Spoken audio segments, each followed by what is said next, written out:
everyone, it's me again, Len Paro, ang inyong tagapaglingkod. Ayan guys, nagtanong if how to put the ATM or bank account in your AdSense account. Ayan, to get your revenue for your YouTube channel.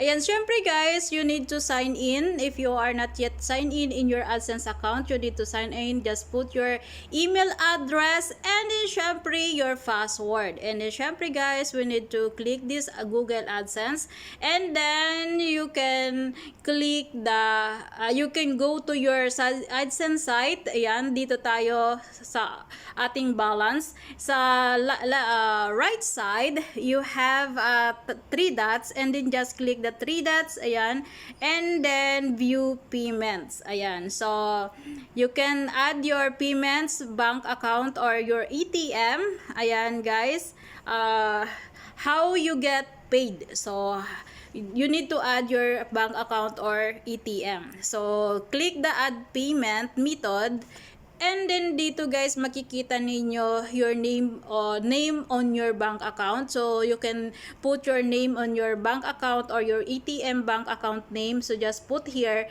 and then syempre guys dito yung IBAN.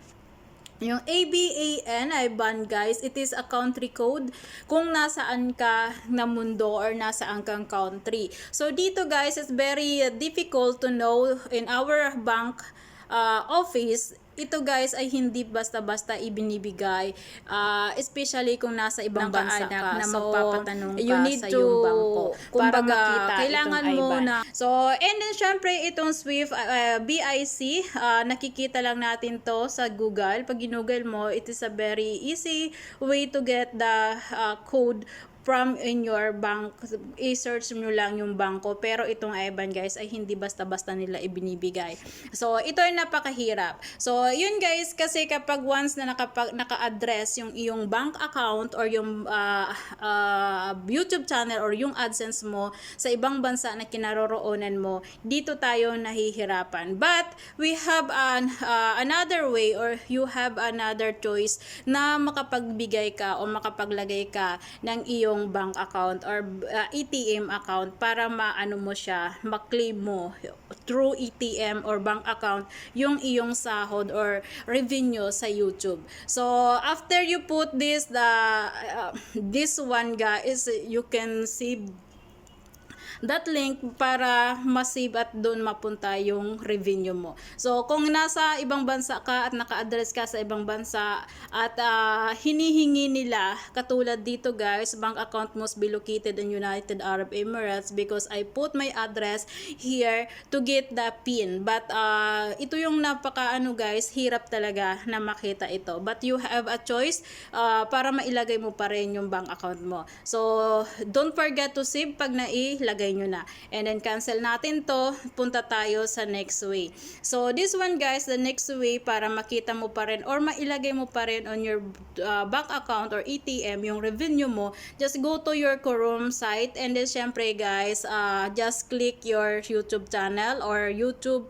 Ayan, YouTube, ayan.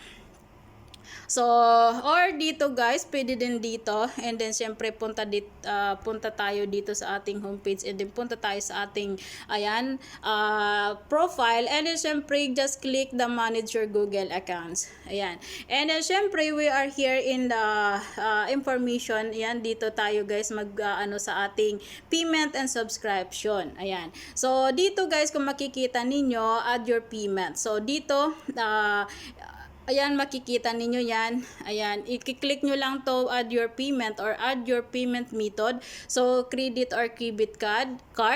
Ayan guys, makikita nyo yung choice dyan, and then plus, ayan. Kung makikita ninyo guys, yung hinihingi dito naman guys is a number of your card. So, yung number ng iyong card, ito ay makikita sa ATM or sa card mismo ninyo guys, yung 16 digit. So, yung 16 digit ninyo nyo, and then kapag nilagay niyo dito yung 16 digit nyo, ito dito sa banda dito guys, itong may itim na ito ay makikita yung 13 digit o 3 digit sa likod na nakasulat sa black na kulay doon sa card or sa ATM bank ninyo or ATM. Sa likod dyan guys, yung 3 digit. Dito yung 16 at dito yung 3 digit. And then syempre kapag inilagay nyo yung number dyan at na tama, may ilalagay nyo pa rin dyan guys kung kailan yung ma-expired yung inyong card. And then syempre, kailangan pa rin yung inyong name. So, nandyan pa rin guys, basta sundan nyo na lang to para madali kayong makakuha. At yun ang nagiging paraan para hindi na kayo mahirapan kasi nawala na yung western. So, ayan guys, kapag once more, ito yung choice guys, add payment method kapag hindi kayo hindi ina-accept yung inyong bank account o IBAN kasi ang hirap makuha sa bangko yon. So ito yung choice talaga ninyo, add method payment. So thank you so much sa nagtanong, maraming salamat. Alam ko na i-upload ko na to noon pa, but ito inulit ko lang kasi sa yung request. Thank you.